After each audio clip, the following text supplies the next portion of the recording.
Hey there, I am Barb Higgins, and this is 1,000 Tiny Steps.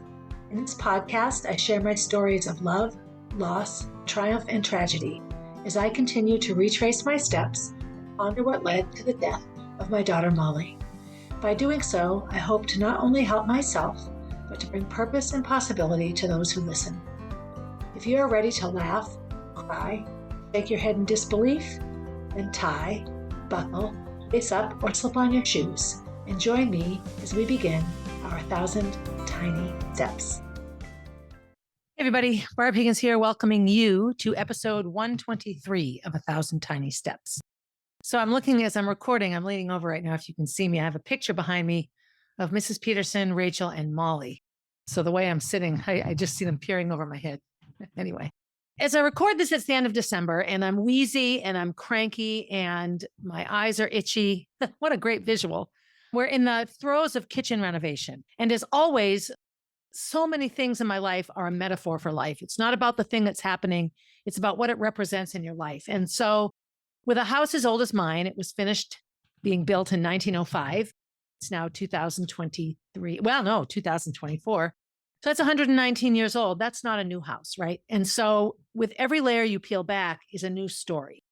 And we've had to make a lot of changes in the plan and the organization and how it's all going. So right now we're in the gutting phase. But when you gut something, you find all sorts of things inside that you didn't know were there. So I'm sitting in the yellow room, and I know this is a bit jumpy. And so I'm looking at smooth walls. I'm looking at a ceiling that I know we replaced and new light fixtures and freshly painted woodwork. I'm looking at all the things that I see every day when I walk through this room. But I know that if I were to knock a wall down, behind this nice, freshly painted yellow wall would be insulation and maybe a dead critter and maybe an old newspaper. And maybe underneath the paint would be some old wallpaper. There are so many things hidden in the walls of a house. It's just like a story. But it's also like an onion. And you peel it away and there's a new layer. And you peel it away and there's a new layer. So I already recorded this episode and I did a crappy job. And Kenny came home in the middle of it. And I didn't really know what I was talking about. Here I sit, starting over, episode 123, round 2. And what's fresh in my mind right now is a conversation I just had with Eric, our carpenter. So we've pulled up the floor. So when we bought the house, there was a pergo floor, which was brand new. It was installed probably 1999, 98 maybe. And then underneath that is your classic Brady Bunch floor. And if you look at my social media, I have on my Facebook page, I have a kitchen album with some progress on our kitchen. It was classic yellow gold, tile shape vinyl, right? Underneath that is clearly something from like the 1950s or 40s. It mimics like a marble floor. So it's dark in the middle and it has like a lighter color around the edges of the room, like up near the wall. It's also sort of some rubbery material. Under that was some sort of insulative sticky stuff. And under that, hardwood.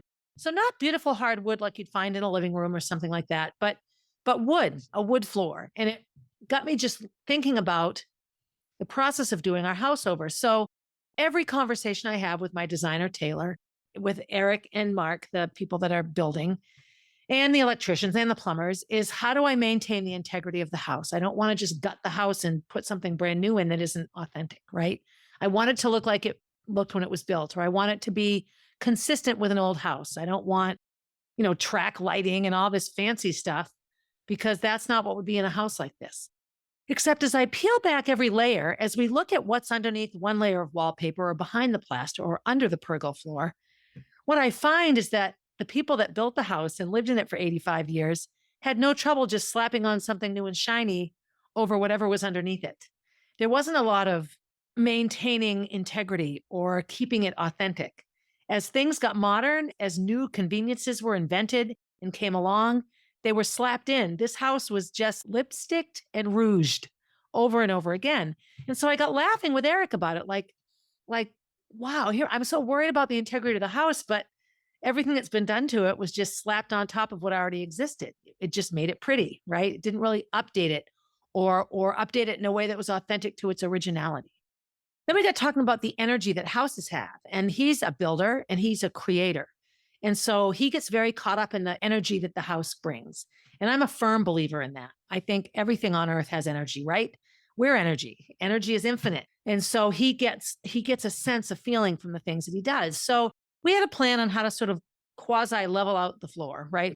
It's an old house. It's settled and sunk, and there's been wear and tear. And so we have all these different ideas on how to level the floor. And as you peel away a level, you see that underneath it's not level, that this has 5 layers of stuff. And over here, it's only 3 layers of stuff. And what have we done to make the floor feel like it's a level floor? All sorts of interesting discoveries. But the bottom line is our remodel of the kitchen isn't just slapping something pretty on top of what exists. It's really taking apart what exists, looking at how it was put together, feeling the energy, reading the story, and then recreating something beautiful in its place. So when the kitchen is all done, of course, it will look brand new, but it will also look like a kitchen that belongs in an old house. And we got talking about personal change and how so much of life is hiding what we are. You wake up in the morning and you drink coffee to wake up, and you wash your face and you blow dry your hair and you put on makeup and you put on clothes and deodorant and you perfume yourself. And the version of you that leaves the house is just a covered up, prettied up version of the original you, which is underneath. So the hardwood floor is who you are, and the pergo is what you carry into your life. And it just got me thinking, and this conversation was after my initial recording of this episode. So I've been having a really hard time, and surprise, surprise, I'm often having a hard time. This won't make any of you think I'm not okay. I'm fine, and I'm struggling. And a lot of it has just been same old, same old. Like, when I go back to the people in my life and the things that frustrated them about me, it's the same thing, right? It's saying I'm going to do this and then not doing it, setting these big goals and not following through, complaining about the same things year after year after year. And I realized that's what I do. And it got me thinking about fear of the unknown and how it's easier just to slap something pretty on top than it is to take down the wall and see what's behind it. It would be much easier. Kenny and I talk about this a lot with our kitchen. We could have just painted the walls. We could have gutted the pantry and just rebuilt the pantry. We could have just created a kitchen in the existing kitchen and left everything the same and made a better kitchen for ourselves. It would have worked just fine, but it wouldn't be what we're going to have. It wouldn't even be close. Would we be fine with it? We would indeed be fine with it, but it wouldn't last the next 50 years like this kitchen will. So I got to thinking about me and the things that I wanted to talk about in this episode, and the books that made their way to my little pink chair that's next to me in this messy, messy room in which I sit, and how I started an episode and was all over the place. So I'm recording this just before the new year. And as many of you know, I completed the 75 hard and a 90-day sort of reset diet-wise. And that all culminated at the end of September. So October, I really maintained the sobriety. I maintained the eating well. I really, truly didn't waver in October. November and December rolled around, and now we're getting into holiday get-togethers, and we're getting into cocktail hours and meeting up with friends and Christmas cookies and Thanksgiving turkey and all the different things that accompany the holiday season. And so I have not been as strict with my diet. I haven't taken supplements in I don't know how many days. This morning, my hair is all coarse. When I do my supplements and my shake every day with the collagen in it, my hair feels like I'm 16 again. So I realized, geez, Barbara, you have the ability to do these things. And then when the pressure's off and you don't have to do it anymore, it's easy to stop. So my conversation with Eric around the floor and what's behind it started when he said, come here, we have another change of plans. So we had sort of shimmed up the main kitchen floor, but the pantry floor and the bathroom floor were a whole different story. Even though it's sort of part of one big giant back of the house, the bathroom floor, when we took the bathroom up, didn't even exist. It's like, how did we not fall through every time we stood in the tub, right? And where the toilet is sinks down. So there's moisture, you've got water going through pipes. If the toilet ever overflows and you wipe it up, any room that has water in it is going to have moisture. And then you have the pantry. And who knows what the pantry and the bathroom were before they were a pantry and a bathroom. But they were something. So we were looking at the wood floor. And as Eric started to sort of decide how to lay the plywood over the existing floor, he started looking at it. And so he pulls up a piece of wood.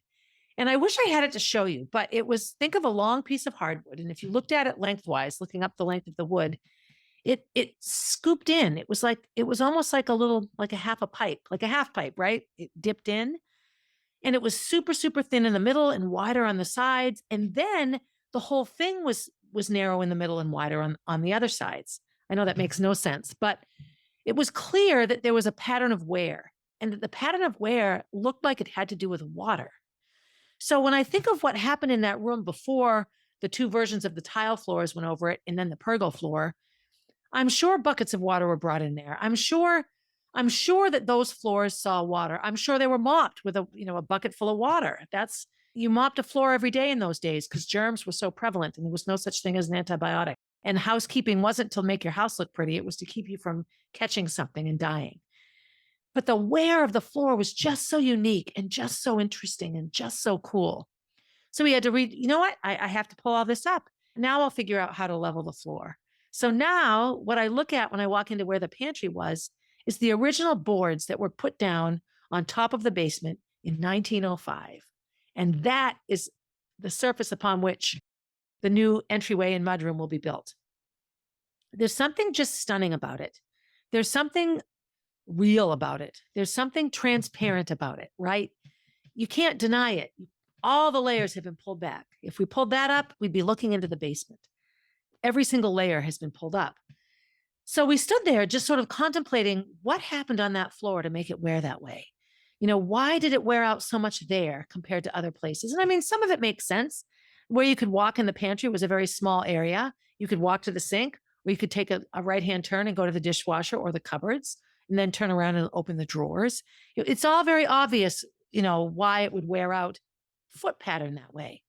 But where did the water come from? So as I was walking away from him and trying not to feel frustrated in my chaotic house, I realized that I had to start this whole episode over because what I'm trying to do with myself as we go into 2024 is pull back all the layers. I don't want to sit here in a year from now and still not have a Molly B foundation and still have a house full of boxes and bins of junk and important things binned away and still have no office in my home that I can work out of and still feel like I'm running around 24 hours a day, 7 days a week, doing all these things that keep me from doing what I say I want to do. I remember shortly before Molly died, I was walking out of the back door onto the porch to go to wherever I was going that day to work. And I just felt like I was going to explode. And I remember thinking in my head, Barbara, you can't keep going this way. You can't keep going this way. And my big changes then were quitting the job, getting away from Doug, deciding to go to be with Roy. That was what was coming. And Kenny and I had gotten the apartment, but I was just ready to explode. And I don't know that those decisions would have been right. I don't know. But had Molly been alive, I would have followed through on it's time to make a change. And then my life exploded and nothing changed. I pulled in and, got back in the pickle jar, right? Closed it. I found myself in a pickle. I've had a really hard couple of weeks. I've talked a lot about being angry, and I can talk about it all I want and I can say the words and everything else. But when I continue to take part in the important things, but give them no time to process, I talked about my Jello time shirt. Jello time for me isn't just the physical slowing down. I just have to slow down and let things sit. I have got to stop filling my life with running around. So this episode will air on January 9th. I have no idea. I'll be 9 days into whatever I decide to do between now and January 1st, which is just 4 days away. But I know that I'll be back into the 75 hard. I'm doing part 2, phase 1, which recreates the 5 tasks in the 75 hard. And it adds 2 more. It adds a cold shower and it adds 3 set things. So you choose 3 specific goals and you spend 10 minutes a day on each one of those goals. For example, one of mine, I think, is going to be getting the TV out of my room. So maybe what I do is I unplug it. Like I don't watch it in my room. No more TV in my bedroom. I didn't grow up with a TV in my room. I didn't have a TV in my bedroom until I got with Kenny. And Kenny grew up with a TV in every room of his house. And so that's just his reality. So that would be an example. Another one might be like, for me, I really want to get all my gymnastics movements in CrossFit. So every day I work on one gymnastics movement for 10 or 15 minutes. So maybe it's pull-ups, maybe it's toes to bar, maybe it's double unders, maybe it's walking on my hands. I work on something. So you add those 2 things get added into the 75 hard. And then actually a third one gets added in, which is 10 minutes of visualization. So I have to sit down and picture it, choose something to picture and picture it. This might be easier for me than meditation. I don't know. I know that when I wanted to break 5 minutes in the mile, I put it on my wall, 4:56, and that's exactly the time I ran. So I looked at it every day. It's the first thing I saw when I woke up and the last thing I saw when I went to bed. It was on the wall in my bedroom across from where I slept.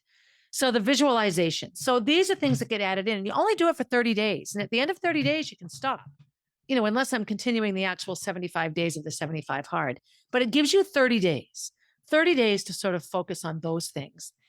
Grace is going to do it with me. I don't know that she'll do the same rigidity of the 75 hard. She's never done the 75 hard. But I would love for her to set up something for herself that she can feel good about and notice the changes that I noticed right away. That's where I came to. That's where I came to here is that I'm ready to explode.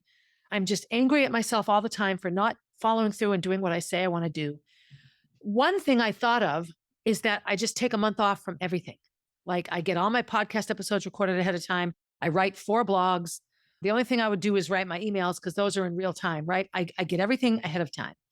And then I just stop. I don't coach CrossFit. I don't do my online meetings, nothing. All I do for the next month is this house. I go through every room. I get rid of everything I don't need. I set it up the way I want it to be so that the Molly B Foundation can go. And actually, the only thing I work on is that. The one thing I work on is Molly B. And the rest of it just disappears for me for a month. And do I want to do that? No. Coaching CrossFit is my only source of income right now. But I'm never going to make this podcast make money if I don't focus more time on it. I'm never going to make the Molly B Foundation big if I don't focus more time on it. Do I sound all frenetic and rambly? It's because I am. I've had the hardest day. And there are times when I think these episodes need to be all well planned out and organized. And then there are times when you just need to hear it right out of my mouth because today, December 27th, 2023, I'm ready to just jump out of my skin. That's how I feel right now. So before this eye-opening conversation about peeling back the layers, and am I going to just put on more lipstick and rouge and make believe I'm fine, or am I going to just fucking do it? My initial idea for this episode was to talk about recording Motherland. And when I think about where I am today, I realized that recording that book is a huge piece of why I'm so messed up in my head right now. I had to read the book. And I know I've read chapters of it, and I'm going to read some of it today. But to sit in a room, a dark, dark studio room with headphones on where I can hear my voice inside my ears, and there's the book on an iPad in front of my face, and I have to read it all day, chapter after chapter after chapter. No break. There's no break. You break to pee and eat lunch and drink water, but I don't walk away and come back. I read 26 chapters the first day and 14 the next. I got the whole thing done, which yay for me. Give me a round of applause because that was huge. She scheduled out six recording days for me, and I recorded the whole book in 2 days. So I feel like I have a knack, like a gift. I was able to do a really good job there. But I have had alcohol almost every night since then. No more than 2 drinks, maybe 3 a couple of nights, because I don't want to get drunk and I don't want to feel that uncomfortable. But it put me right back in that mindset. I guess it's a mindset, but right back in that place where I hurt so much, I hold on as long as I can, and then I just need to relax. And that's eye-opening to me because I feel so much better when I'm not having alcohol in my life at all. Here I sit now with the 4 books next to me. I keep looking down if you're watching me. The 4 books next to me that I had brought in and talked about in the first round of this podcast episode. So first things first, if you ever write a book, make sure you record it yourself for Audible, for any online listening company or whatever, because recording Motherland, as painful as it was an amazing experience, an unbelievably amazing experience. And quite honestly, I'd like to market myself as a book reader for Audible because I'm good at it. I did a really good job and it was enjoyable. And it was a process that I grew from. Gracie and Kenny and Jack went up with me. We spent 2.5 days in Burlington, Vermont. They had a blast. They went to a science center there. We were right on Lake Champlain. Downtown Burlington is beautiful. We really had a good time. And I feel like it would be fun to go back there. I also met Mary Catherine, who VoiceOver Vermont is her business. And it was an unbelievable experience. Hopefully by the time you're listening to this, I've already posted some reels on my Instagram and my social media. Something else I claim I want to do and then I don't. I'm sitting here now with a little bit of revitalization. So here's what I did after the conversation with Eric. I came upstairs and my house is a disaster. We have no kitchen, so there's just shit piled everywhere, but it's chaos. And so when you live in chaos, your mind is in chaos. None of my rooms look okay to me. So I'm like, you know what? I need to make my bedroom better. So I dusted it. I swept him off the floor. I vacuumed the whole thing. I vacuumed the bed, took all the sheets off the bed, got rid of my feather blanket, rearranged some furniture. It looks amazing. It's like step one. So now the room I'm recording the podcast in, the yellow room, we call it, it's our walkthrough third, fourth bedroom. This is my next job. So right now, Jack and I sort of share the bedroom and this room. There are toys in both. There's my stuff in both. So it's just going to have to stay that way for a while. I'm just going to have to continue to sort of micro share these two rooms and use them for these different things until we have our kitchen back.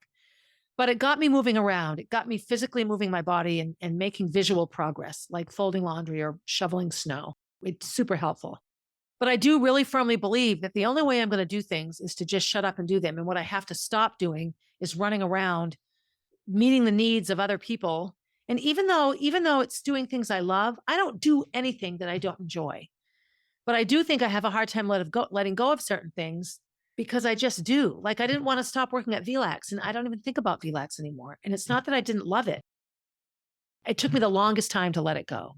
So I just think I need to let some things go or restructure them a bit. So after recording Motherland, the part of the story that stuck with me a lot, and it hasn't, normally I get caught up in my own reactions to finding out she wasn't going to wake up and all of the trauma and horrifying realities of those days and weeks in May of 2016. But I think of Gracie and, she's 22 years old and I know that she worries so much about all of us and we are her family. We're all she has.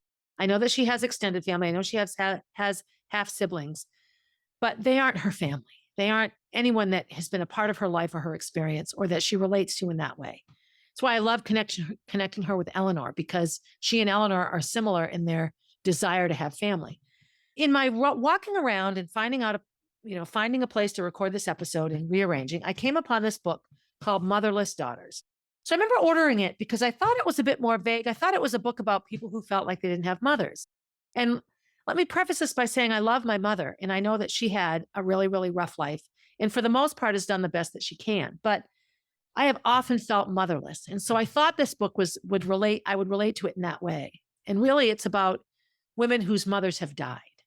So my first thought when I got this book was my loneliness. I've been feeling lonely. The holidays are a really difficult time and we stopped doing anything around the holidays when Molly died and our social circle is weird.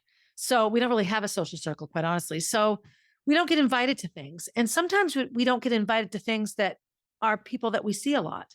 So Christmas caroling parties and, all these sort of different things that are being done by people we know and spend time with happen and we see them on social media. Maybe I wouldn't even go. I don't know. But I felt this was a holiday season that I felt very isolated. And I think it's because we were home and people aren't used to us being home. I don't think anyone isolates from us on purpose, but that's how I felt. So when I look at Motherless Daughters, I look at how sometimes I feel like I don't have a mother and I have one. And it reminds me of a saying that I've seen online about loneliness and how sometimes loneliness isn't being alone. It's being in a crowded room and feeling alone. And I think sometimes looking over my life, the amount of time I spent wishing I had a mother that was there for me. And my mother was there for me in a million ways. Some of the stories I think back on about my mother following me in the car in the middle of the night when she thought I was going to kill myself. She's been there for me, but there have also been times when I've had to be the mother and when I've had to be there for myself. And I think probably this is just part of life. But when I was looking through the table of contents, the titles of the chapters could be titles in so many different books. And it got me to thinking about where I'm at. So the seasons of grieving. Okay, well, this is the holiday season. Big fun one for grieving. Cause and effect. No way is the best way. I think sometimes in this pursuit of happiness, we think that we're supposed to be happy, but nowhere in any religious writing, in any philosophical idea, are we promised happiness. We're promised learning and discovery. We're promised both joy and tragedy. We are never promised just mundane happiness. And yet I think sometimes we just seek it. Learning how to let go. Hello, that would be me. Looking for love, intimate relationships. I don't even want to go there right now. When a woman needs a woman, gender matters. And all that our culture is going through with understanding gender and when we need to be gender specific and when we don't, this is a tender one for me because I have had a very, very big love-hate relationship with men in my life. Life, death, sickness, health. The female phoenix. The daughter becomes a mother. So these are just I have nothing to say about these chapters. I haven't read this book, but I looked at it. It caught my eye and I took it off the shelf. So I'm going to read this book. This will be my first book in my 75 hard where I have to read 10 pages a day. Back to Gracie and me as the mother. I remember as a little girl, my mother would always tell me that her big goal as a child was to grow up and be a good mother. I never had that goal. I was never going to be a mother. No, thank you. Being a mother is nothing I wanted to do. And so when I became pregnant with baby Gordy and went through that whole experience, that's what made me realize that I wanted to be a mother. And so I had Gracie and then Molly and then Jack, of course. I have a lot of conflict and guilt and regret and remorse around my mothering of Gracie. I became involved with Roy in 2009. Gracie was 8 and Molly was 6. They were little. They were 13 and 15 when Molly died. So that's their whole childhood. I remember feeling so detached from my mother because she looked like she was a million miles away. I felt most motherless when she was either away for a weekend, which typically meant she was with Tom and not with me, keeping me safe, or we'd be driving in the car and she'd be just looking so far away and she'd look so sad and I'd get really worried about her. And I have 2 stark memories of my life as a mother to Gracie. And one of them is I would go away to see Roy and I would come up with places that I was. I was at a conference. I was visiting Marty. I was, visiting friends. I was, I would come up with a reason to be away. And I'd get home and Gracie and Molly would just miss me so much. Why do you have to go? We miss you. And I can remember having this nudge, this tug in my stomach because I remembered that feeling. And then the other one was when I lost my job and I was so sad and I couldn't function for months. It was 2011. And I remember Gracie coming into my room one morning and sobbing, breaking down into tears because I was so sad and she just missed me being happy and she didn't know what to do and how to make me happy. And both of these things have been prevalent in our grief journey. When I would disappear and wherever I would disappear to, whether it was Roy or Doug or whomever, after Molly died and the drugs and everything else, I would disappear. I'd be gone sometimes. And she'd just, not know where I was. And, she was swallowed up in her reality, but I was just gone to her. And then she would see me and staring off into space or crying and where are you and are you okay? And then she would need me. She would need me to make her feel better. And I couldn't even make myself feel better, let alone her. And then not feeling like she was enough and thinking it was her job to make me happy. So in this New Year's resolution, in this, all right, I'm done. I'm going to stop running around. I can't do this anymore. I'm done. I'm done having this crazy busy schedule where I have to get up at 3 in the morning to get anything done. It's crazy. I need to stop. Plus, I also want to give Jack a better me. I don't want him to always wonder where I am. I don't look at my phone anymore when I nurse him. Yeah, I still nurse him. He's almost 3. He would knock it out of my hand. He'd take his foot and kick it. So now I just look at him. I try to just be mindful. This morning is a good example. I have the best laid plans. Kenny sleeps in. And so then by the time Jack wakes up, I've tried to accomplish things, but I used to just sit there angry that I was nursing Jack and not getting done what I need to get done. And now I'm like, you know what? He's going to have bad breath and hairy legs before I know it. I'm just going to enjoy this. Those things, all of that reality has to stop. I can't stand it. I can't stand it anymore. What am I afraid to peel away and look at? Is underneath Barb that worn down old wood floor with water damage? If yes, then so be it. Let me address the water damaged wood. Let me stop with the linoleum facade that is Barb and try to really be here in a year from now and wonder how I ever felt like this. That's what I want to do. That's what I'm going to do. Back to Gracie. So we spent Christmas here. You all know this because I've talked about it online ad nauseum. And so for Christmas, what I did for her was I filled a Vera Bradley bag like we do for Molly. And I filled it with all things that I thought she would like, just things to make her happy. And one of the things I got her was a journal. Gracie and Molly and I love journals. We start them, we don't finish them. And at the paper store where I filled her Vera Bradley bag, they have all these different journals. And so I found one right away for me, and it's called Okay, Fine, I'm Grateful. It's hilarious. And basically every day, if you're watching, I'm showing you, is a place that you can write. And then there's a quote. So this one says, there's no place like home. That's today's quote. Every page is things to be grateful for or a gratitude quote. Here's an interesting Alanis Morissette quote. I opened up to this page. It's song lyrics. Thank you, India. Thank you, terror. Thank you, disillusionment. Thank you, frailty. Thank you, consequence. Thank you. Thank you. Silence. There's a thought provoker, don't you think? All right. I thank God for my failures. Maybe not at the time, but after some reflection. I never feel like a failure just because something I tried has failed. Dolly Parton. Go Dolly. So this is my journal. And the purpose of this is to become grateful. But the front of it has this whole, if you're watching it, you probably can't see it at all, but it has this whole explanation of the journal, which I will read to you because it's funny. And I'll be slow and stumbly because I'm me. Okay, fine. I'm grateful. A journal to catapult me from my default position of griping and negativity to the long resisted stance of counting my blessings. Because it turns out that focusing on the positive actually might be better for my mind, body, and spirit, in no small part because unhappiness is the gap between expectations and reality. So even though this whole gratitude thing feels like a bandwagon on the woo-woo train, the fact is that deep down, I'm ready to start looking at the roses rather than the thorns.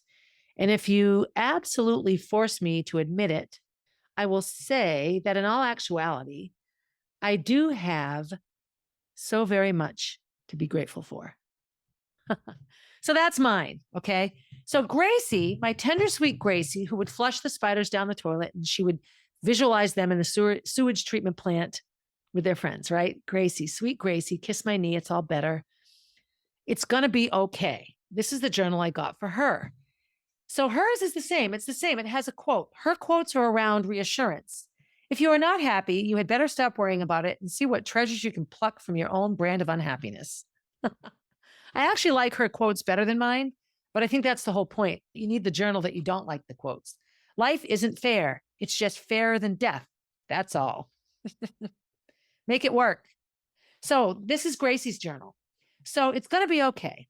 I'll read you the front of hers. A journal to reassure myself when I'm overwhelmed by the creeping sense of impending disaster and the all-encompassing fears, both specified and vague, that colonize my mind, body, and soul, all of which, from the completely far-fetched to the sometimes probable, do me no good to contemplate and, in fact, make me miserable. And even though optimism may be the unself-aware and ill-placed, I know I'll be happier as a blind fool than as a clairvoyant apocalyptic. Wow. So that's hers. So when I saw these, I got one for myself. And when she opened hers, I went and got mine. And I said, look, I got this one for me. And I thought we could just journal together and see if we can finish the whole thing, like not stop writing in it until it's full and see if we can do it in a year. So we started early, a little bit ahead of January 1st. My desire for Gracie is to include her in some of the things that I'm doing, that we do them together. So A, we have some common goals that we share. And B, we're doing something that we can check in with each other so that she knows how much I love her. And that I want to be more than a mother that says the words and then continues to disappear.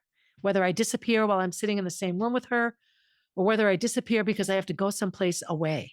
It's just been difficult. I've had a really hard holiday season and I'm just to the point now where it's just like enough. If I'm going to gut my kitchen and redo it, then I need to gut my life. I need to gut myself.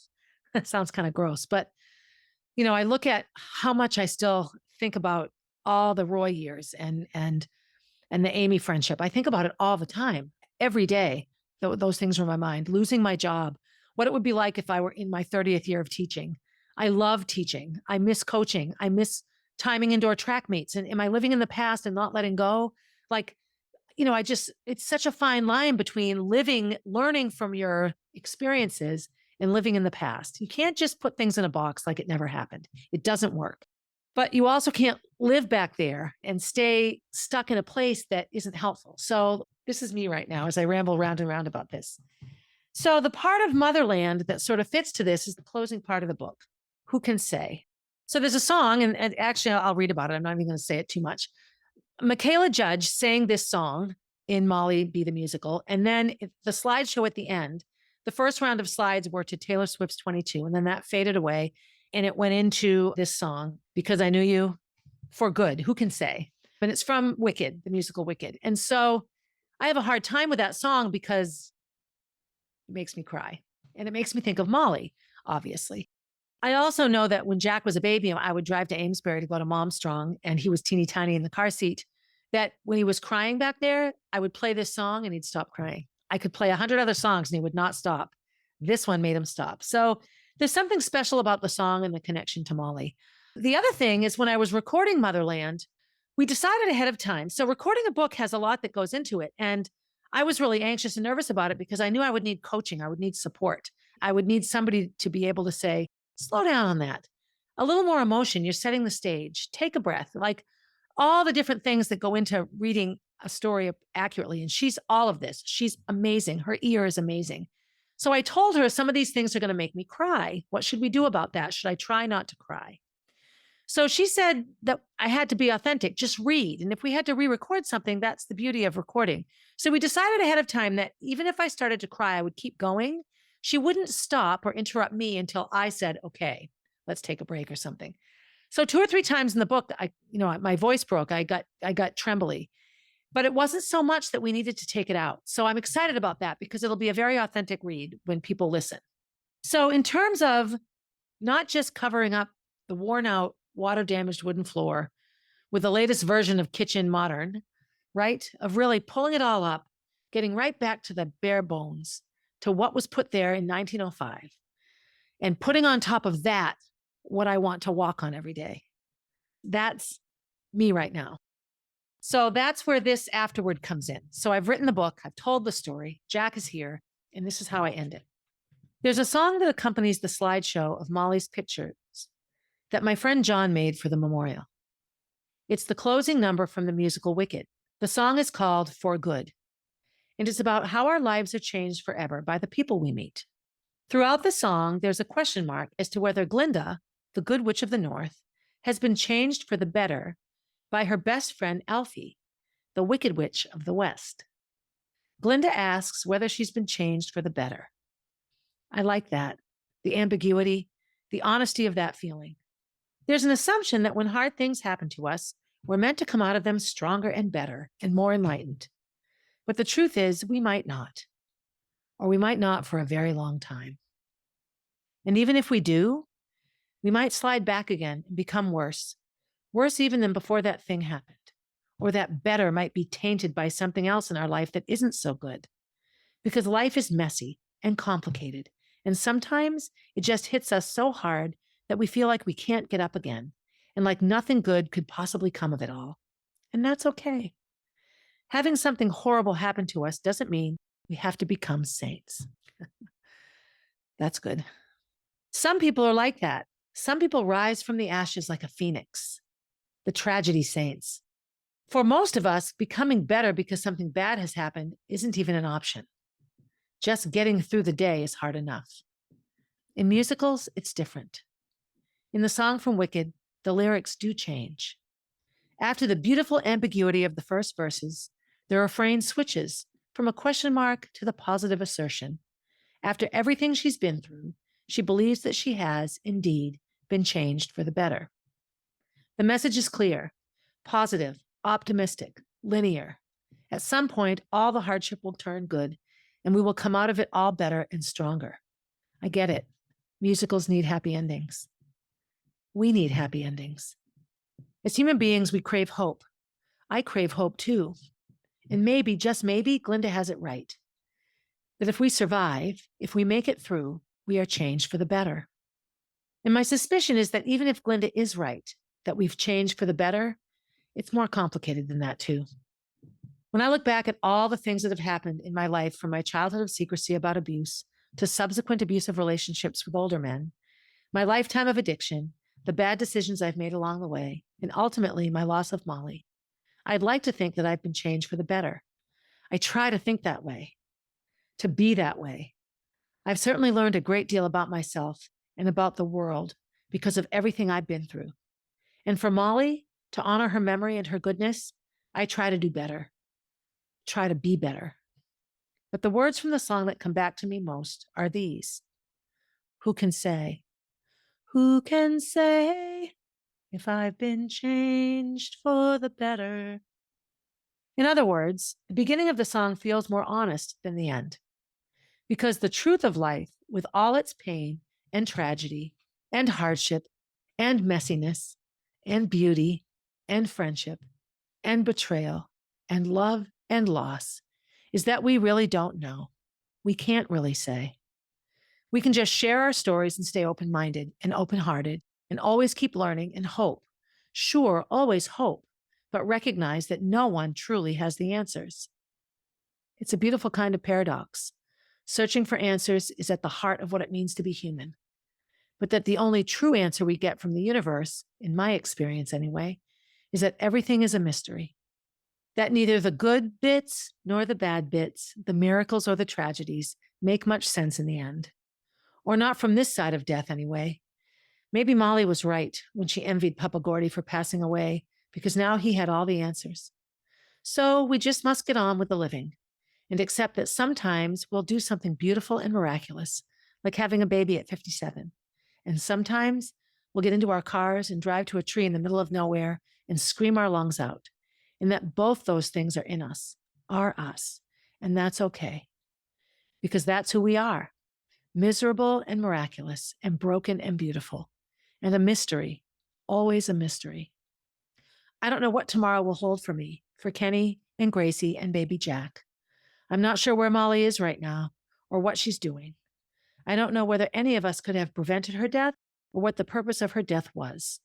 I don't know how many more years I must live or how I should live them. And I don't know whether I've been changed for good by any of this. But I do know that I'll keep showing up in every way I know how, and that I'll keep embracing the mystery, which I suspect is the hardest and most beautiful thing any of us can do. So that makes me cry. After just having that conversation with Eric about what made the wood do this, we're looking at this wood that's worn in such a unique way. And what's the story behind it? We're never going to know. I can't go back in time. I can't ask that floor to talk to me. We can speculate and take what we know and project that onto the reality that we see in front of us, but I don't know. But I do know right now, today on December 27th, something has to give. I'm the only one that can control me. And so something has to give. So it's January 9th as you listen and watch me fight the tears. Next week's episode, I'll probably record it right after New Year, so I'll have a much clearer picture of what I'm doing. And then the episode after that is my friend Jen and her wonderful thrift store at Concord High School. I'm excited about that. That'll be a good episode. Take a listen. I have 2 students on, and I think as adults, it's really important for us to continue to pay attention to current young people because we all feel that way inside. And then I'm not sure after that. I'm hoping to have more guests and, really get this podcast out into the world even more so than it already is. So anyway, thank you for listening. It's interesting. I need to trust the universe more. I just need to trust the universe more than I do. So be good to yourself. As best you can, be good to yourself. Even if being good to yourself is not being super bad. Be good to someone else. Do something good for somebody else. That's always a way to feel better. And as always, in the words of my wonderful, wonderful friend, Bill Harbrick, have a good day, everybody. Hey, thanks for listening and supporting the podcast. Feel free to leave a review and share my stories with your friends. Please reach out with your own stories, as I love connecting with my listeners. If you would like to get to know Molly, head over to mollybfoundation.org to see what she is all about.